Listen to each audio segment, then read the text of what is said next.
వైఎస్ఆర్సీపీ ప్రభుత్వంలో విద్యాశాఖ మంత్రిగా ఉన్న పెద్దలు బొత్స సత్యనారాయణ గారు మీడియా సమావేశంలో అవసరం లేని అప్రస్తుత అబద్ధ అసత్య మాటలు చెప్పి రాష్ట్ర ప్రజల్ని పెడదారిలో పట్టించే ప్రయత్నం చేస్తున్నారు.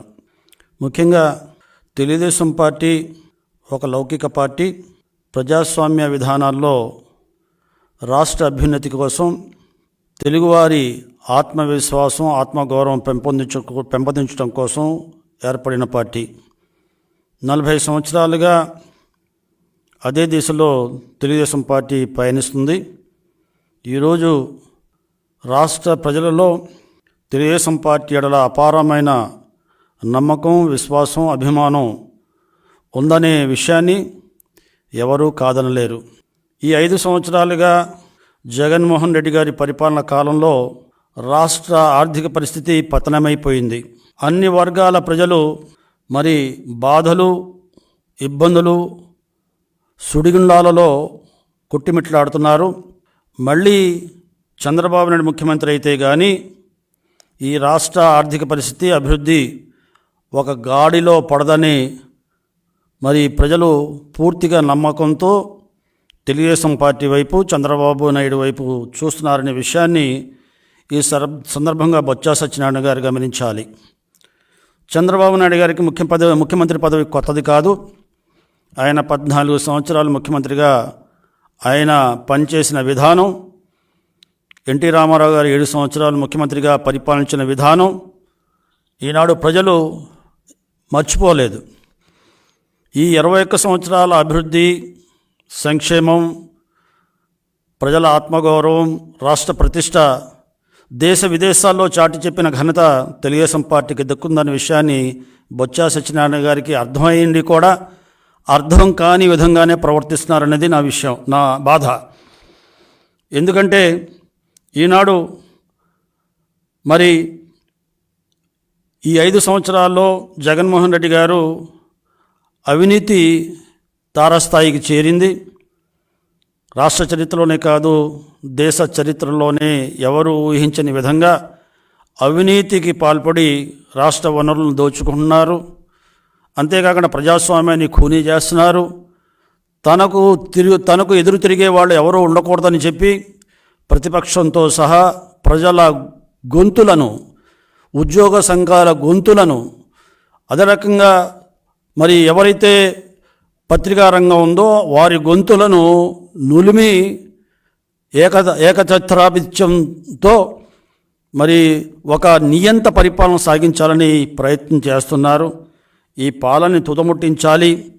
ఒక మంచి ప్రభుత్వం కావాలి. ఈనాడు జగన్మోహన్ రెడ్డి గారు చేసిన 10 లక్షల కోట్ల రూపాయల అప్పుల ఊబి నుండి రాష్ట్రాన్ని మళ్ళీ ఆదాయం మార్గంలో తీసుకురావాలంటే, అదే రకంగా ఈ రాష్ట్రం 10 సంవత్సరాలు వెనకబడిపోయింది. దేశంలోనే వెనకబడ్డ రాష్ట్రాల్లో ఈనాడు ఆంధ్ర రాష్ట్రం ముందుగా ఉంది. కాబట్టి ఇవన్నీ సరిచేసి ఈ రాష్ట్ర అభివృద్ధిని, అదే రకంగా ఆర్థిక వ్యవస్థని సరిదిద్దాలంటే విద్యా విధానాల్లో, వైద్య విధానంలో, ఉపాధి ఉద్యోగాలలో ప్రత్యేకమైన శ్రద్ధ వహించాలంటే తెలుగుదేశం పార్టీకి కేంద్ర ప్రభుత్వం కూడా సహకారం కావాల్సిన అవసరం ఉంది. ఈనాడు కేంద్రంలో ఉన్న ఎన్డీఏతో తెలుగుదేశం పార్టీ కొత్తగా ఈరోజు కలవట్లేదు. గతంలో వాజ్పేయి గారు ఉన్నప్పుడు కూడా తెలుగుదేశం పార్టీ ఎన్డీఏలో ఒక భాగంగా ఉంది. ఆనాడు ఎక్కడా కూడా మైనార్టీలకు ఇబ్బంది రాలేదు. అదే రకంగా 2014 నుండి 2018 వరకు ఎన్డీఏలో భాగంగా ఉంది. కేంద్రంలో 2 మంత్రి పదవులు తీసుకున్నాం. అంతేకాకుండా రాష్ట్రంలో కూడా బీజేపీ వారికి 2 మంత్రి పదవులు ఇచ్చాం. ఆనాడు కూడా మైనార్టీ వర్గాల వారికి ఎక్కడా ఇబ్బంది రాలేదు.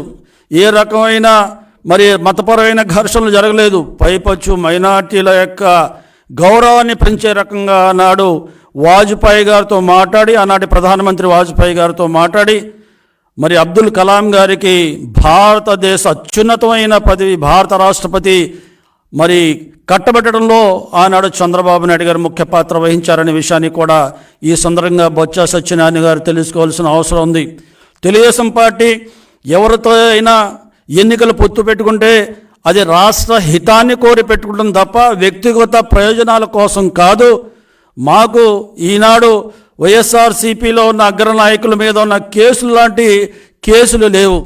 ఈనాడు సీఎం జగన్మోహన్ రెడ్డి గారి మీద 11 సిబిఐ కేసులు ఉన్నాయి. సిబిఐ కోర్టుకు వెళ్ళవలసిన పరిస్థితి. ఈనాడు బెయిల్ మీద బయటకు వచ్చున్నారు. బెయిల్ క్యాన్సిల్ కాకుండా చూసుకోవాల్సిన పరిస్థితి. తన చిన్నాన్న వివేకానందరెడ్డి హత్య చేస్తే అవినాష్ రెడ్డి గారిని సిబిఐ అరెస్ట్ చేయకుండా ఆపుకోవాల్సిన పరిస్థితి. ఈ రకంగా వ్యక్తిగత ప్రయోజనాల కోసం కేసుల్లో నుండి తప్పించుకోవడానికి మీరు కేంద్ర ప్రభుత్వంతో సఖ్యతగా ఉండొచ్చు. ఈనాడు మేము రాష్ట్ర హితాన్ని కోరి రాష్ట్ర ప్రయోజనాలు దృష్టిలో పెట్టుకొని రాష్ట్ర అభివృద్ధి కోసం కేంద్ర సహకారం ఆర్జించే నిమిత్తం మేము పొత్తు పెట్టుకుంటే ఇది అనైతికమా? ఏం మాట్లాడుతున్నారో అర్థం కాని ఈ విధంగా మాట్లాడుతున్నారు. కానీ బొత్స సత్యనారాయణ గారు మర్చిపోయి ఉంటారు. ఒకసారి ఆయన గుర్తు చేయాలనుకుంటున్నాను. ఆయన పిసిసిఐ ప్రెసిడెంట్గా ఉన్నప్పుడు జగన్మోహన్ రెడ్డి మీద పెద్ద నిందారోపణలు చేశారు. అదేంటంటే అసలు జగన్మోహన్ రెడ్డి గారే తన తండ్రిని చంపించారేమో అనుమానం ఉందని ఆయన పత్రిక ముఖంగా చెప్పిన పరిస్థితిని ఆనాడు రాజశేఖర రెడ్డి గారు మరణానికి మరి జగన్మోహన్ రెడ్డి కారణం అని చెప్పిన మరి పత్రికా ప్రకటన కూడా ఇక్కడ నేను చూపిస్తున్నాను. అంటే మీరు మీ అవసరాల కోసం ఒక పార్టీ నాయకుడిని పెద్దగా విమర్శించి ఆ తర్వాత అన్నీ మర్చిపోయి ఆయనకు తోకగా మారి ఈనాడు ఆయనకు బాగా ఊదుతున్నారంటే ప్రజలు హర్షించాలా? ఏది నైతికం ఏది అనైతికం అనేది మీరు నిర్ణయించాల్సిన అవసరం లేదు, ప్రజలే నిర్ణయిస్తారు. ఈనాడు తెలుగుదేశం పార్టీ, జనసేన, అదే రకంగా బీజేపీ కలిసి ఒక కుటుంబిగా కలిసి రేపు ఎన్నికల్లో పాలు పంచుకోవాలనేది కేవలం ప్రజల కోరిక, అది ప్రజల అభిలాష, అది ప్రజల కోరిక, ప్రజల అభిలాష మేరకు ఈనాడు జనసేన టీడీపీ పొత్తు పెట్టుకున్నారు. అంతేకాకుండా కేంద్ర సహకారం కావాలి కాబట్టి, ఈ రాష్ట్రాన్ని అధోగతి పాలు చేశారు కాబట్టి, మళ్ళీ కేంద్రంలో బీజేపీ వచ్చే అవకాశాలు ఉన్నాయి కాబట్టి ఇవన్నీ ఆలోచించుకుని దూరదృష్టి గల మా చంద్రబాబు నాయుడు గారు రాష్ట్ర హితాన్ని కోరి ఇక్కడ భావి ఆంధ్ర రాష్ట్ర పౌరుల జీవితాలు, వాళ్ళ భవిష్యత్తును దృష్టిలో పెట్టుకుని కేంద్రంతో వైరం లాభం లేదు, కేంద్రంతో సహకారం కావాలి అనే ఉద్దేశంతో మాత్రమే బీజేపీతో పొత్తు పెట్టుకునే అవసరం వచ్చిందనే విషయాన్ని మీరు గమనించలేకపోయినా, మీరు గుర్తించలేకపోయినా ప్రజలు గుర్తించారనే విషయాన్ని కూడా ఈ సందర్భంగా గమనించాల్సిందిగా మనం చేస్తున్నా. కలిస్తే ఒక రకంగా, కలవపోతే ఇంకో రకంగా మాట్లాడే తత్వం మీరు. ఈనాడు మీరు వ్యవస్థలన్నీ ధ్వంసం చేస్తున్నారు. రేపు ఎన్నికల్లో అక్రమాలకు పాల్పడాలని ఈనాడు ఒక పెద్ద ప్రణాళిక, కుట్రని మీరు ఏర్పాటు చేసుకుని ఉన్నారు. రేపు ఎన్నికల వ్యవస్థ ద్వారా ఎన్నికల వ్యవస్థని గుప్పెట్లో పెట్టుకొని, అదే రకంగా పోలీస్ వ్యవస్థ ఇప్పటికే కొంతమంది స్వార్థపరులు మీ పంతం ఉన్నారు, వాళ్ళు సహకారం తీసుకుని రేపు ఎన్నికలు ప్రజాస్వామ్యంగా యుతంగా జరగకుండా, మరి రేపు మీరు ఏ పరిస్థితిలో సరే ప్రజలు మీకు మద్దతు లేకపోయినా, ప్రజల సహకారం లేకపోయినా, ప్రజల ఆశీర్వాదం మీ మీద ఉందంటున్నారు. ప్రజల ఆశీర్వాదం మీ మీద లేదు. ప్రజలు ఈనాడు మిమ్మల్ని తప్పించాలని బలమైన కోరికతో ఉన్నారు.